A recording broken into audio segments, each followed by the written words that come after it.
Hey guys, what's going on? This is Nate the Epping Great, and welcome to another Patreon exclusive film chat, movie talks, whatever title we actually came up with. I know Mr. Max Speedy is a little bit peeved about the fact that I keep changing up the name, but I'm the game changer, so what can I say? And it is kind of weird that I'm a game changer and I'm wearing a, you know, Russell Attic Radio Warrior shirt, but it's for a good cause. So, anyway, that being said, I'm actually doing something a little bit different for this review because a lot of times I do one film either with co-host or just by myself.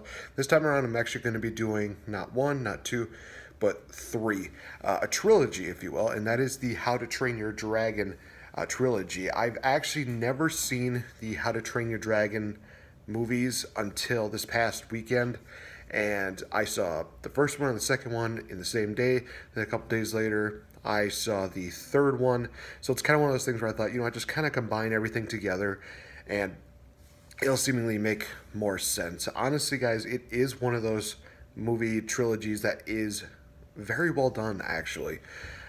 There's a lot of trilogies that, kind of reach their peak at the first and start going down by the time they reach the second and the third. Or maybe they, do really well with the second and sink at the first, do great at the second, then the third is like their worst one in theory. Honestly, though, this can kind of go either way. It all is on a matter of perspective on which one you kind of prefer. The original How to Train Your Dragon was really good. Basically, story being that Vikings are often believed that dragons are fearsome creatures and they're going to kill them all and blah blah blah blah. And of course, the main character Hiccup comes across a oh my gosh, now I had this name on the tip of my tongue, the Knight Rider. There we go. Meets a dragon called a Knight Rider, which unfortunately has a damaged tail, and it's one of those things where they kind of develop a bond, a friendship, and they kind of learn to work together and live in harmony, that kind of deal. And it actually really pans out and it really comes kind of full circle all the way to the end, because now even the stubborn father of Hiccup, Soic, that's right. I was thinking to myself, I have to at least know his name. There's going to be a lot of other characters that I could mention, but I'm not going to know their names right off the top of my head. But you kind of see, the beginning of it, and it's very well done. It's one of those movies that definitely is a great way to start. I give it four stars out of 5. Definitely a great movie to really start off the trilogy.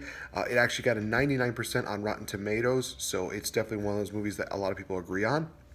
The second one kind of goes a little more in depth of the whole dragon situation. Now there are these these people that capture the dragons and they have to save them.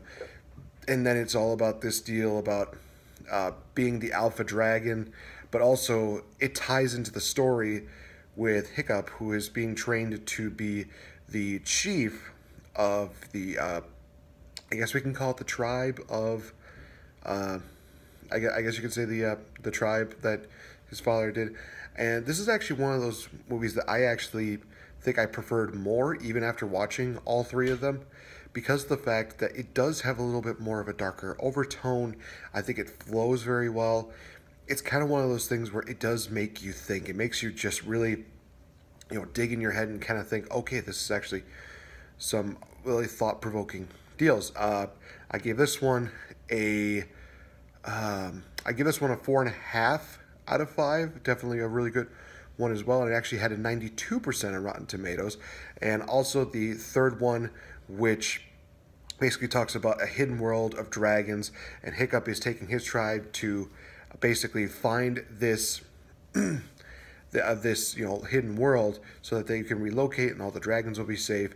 But obviously, in the end, he has a bit of a change of heart and he actually matures to the point where he realizes that he can finally rely on himself and not so much solely on his dragon.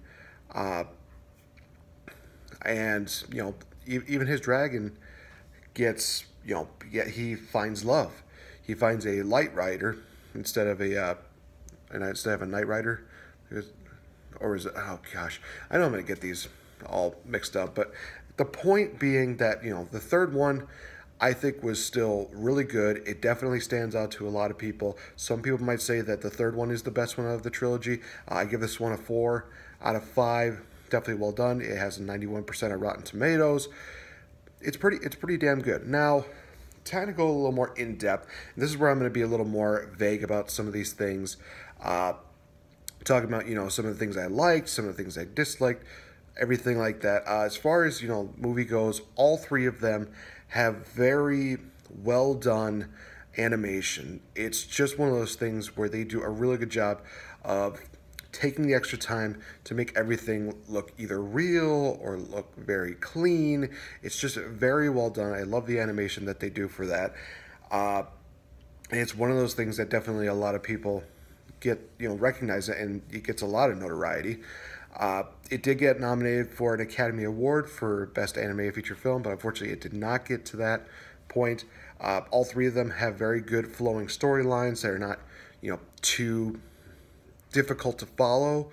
I like, with the first one it's kind of basic. Second one, it kind of goes up a little bit more to, kind of the advanced deals. And we kind of get a little bit more backstory on Hiccup, on Soic, on a lot of these other people that we never really got a chance to know. And then the third one is kind of one of those stories where it just concludes. It's one of those things where after seeing this third one, I look at it, I think to myself, this is one of those things where it definitely is the right place and the right spot to end. Fact of the matter is that obviously with movies like Toy Story or Aliens or Predator or all these other franchises, they're always going to get a lot more movie because they're trying to think, oh, we gotta grip the cash cow, we gotta suckle it down to every single drop. Right here for How to Train Your Dragon, I think they reached that point. It's very difficult to see it spawning a different one. Maybe they'll try to do like a spin-off series. I honestly do not see that whatsoever. I see it kind of being one of those things where maybe they'll do the whole deal, like they did like a Christmas spin-off deal a while back. I think I could see them doing something more like that, like 30-minute films or something like that. But I don't see it going like full-fledged, fourth How to Train Your Dragon. No. It is fine as it is, as just a trilogy. It definitely does its job. I kind of compare it to the Star Wars trilogy, not the newer one, not the prequels, but the original. Basically, A New Hope was a really good foundation where it started. Empire Strikes Back definitely raised the bar quite a bit. Return of the Jedi is kind of one of those things where it's like, it's an in-between kind of deal. Some people might say it's the worst out of the three. I can understand why, because there's a lot of different things that go into it. With this one, it's very hard to give them like a really good ranking, because here's the thing is that, like I said, first one, very good, it sets the bar. Second one is one I think a lot of people definitely enjoy more, because you definitely notice, especially with the box office numbers worldwide, it's the highest grossing movie out of the trilogy. And the third one is getting to that point. It's slowly getting to that point of reaching where the second one was, but I don't see it fully reaching that point. Like I said, for my opinion, first one I would say is the kind of the one at the bottom, the third best one in my opinion.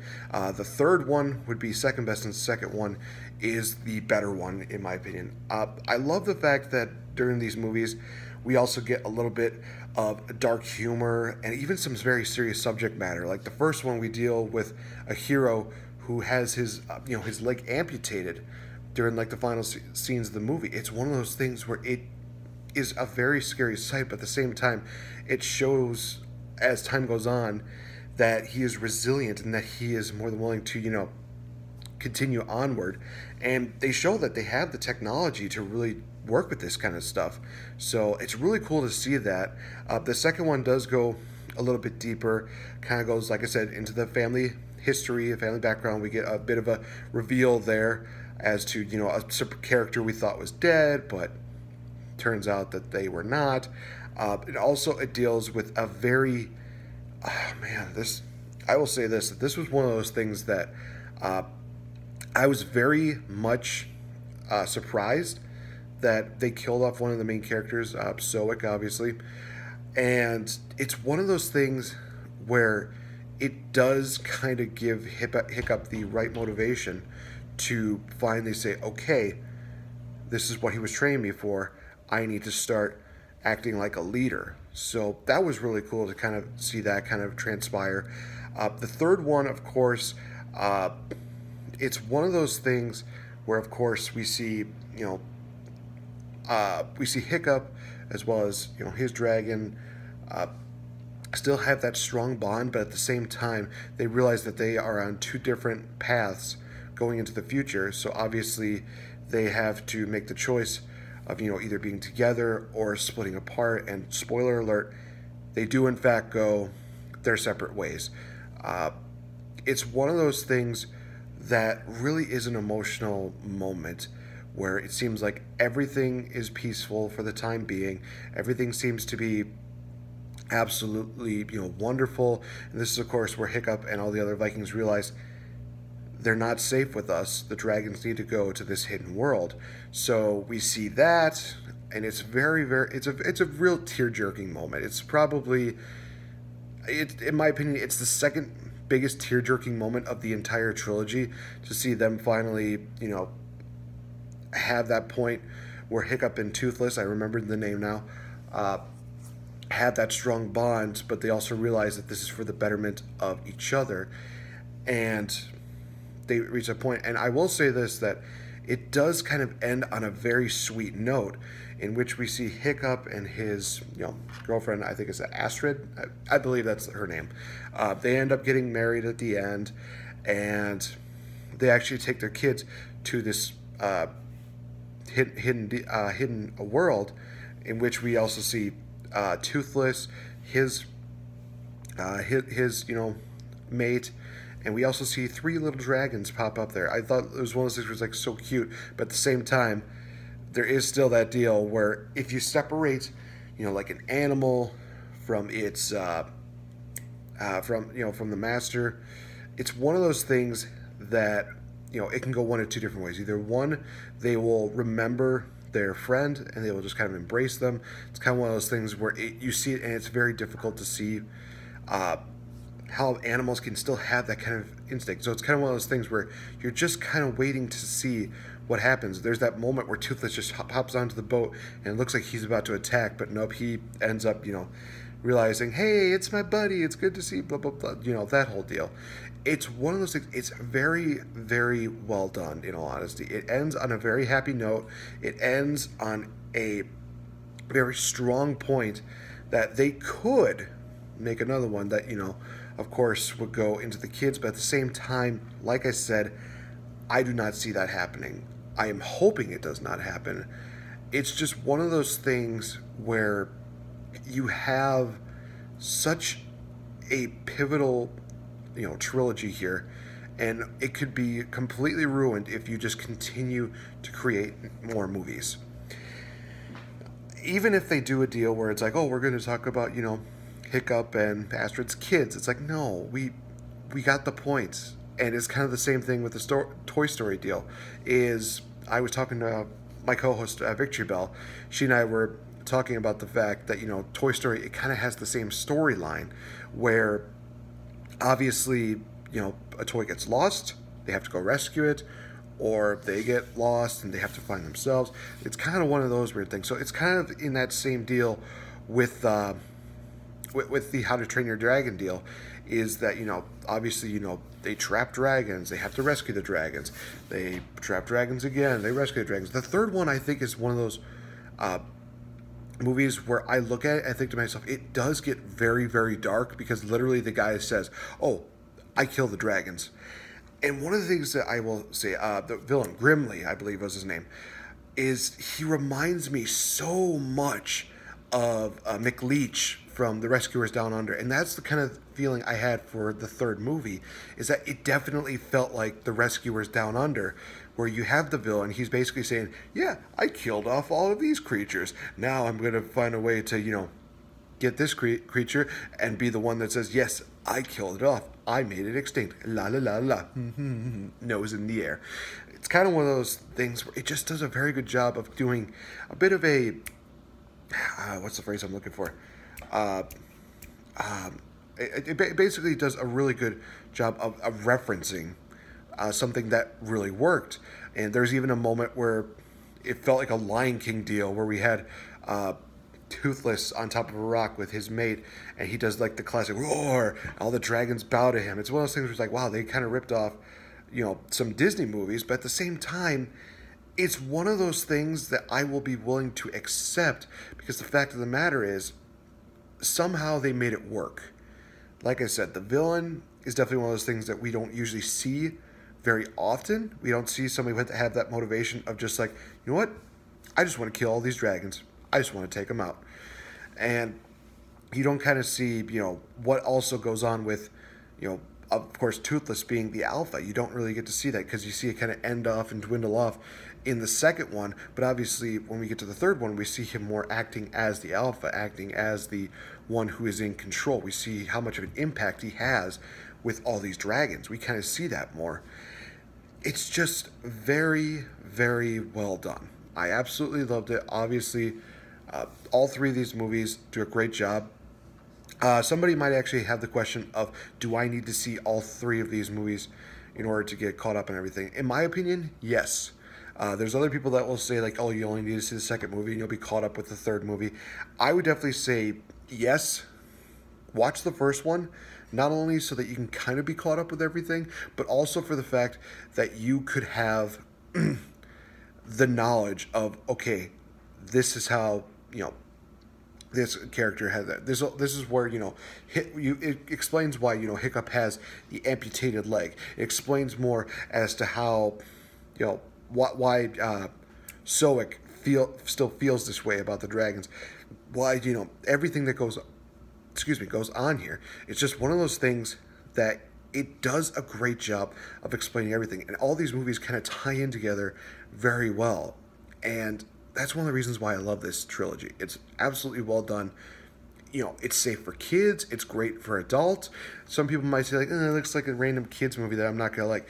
Honestly, I'm 27, and I'm admitting the fact that I liked the How to Train Your Dragon trilogy. I thought it was very well done. They had, jokes that weren't, too far-fetched. They didn't have, stuff where it was, like, dumbing down your intelligence, like, like Illumination kind of does with some of their movies.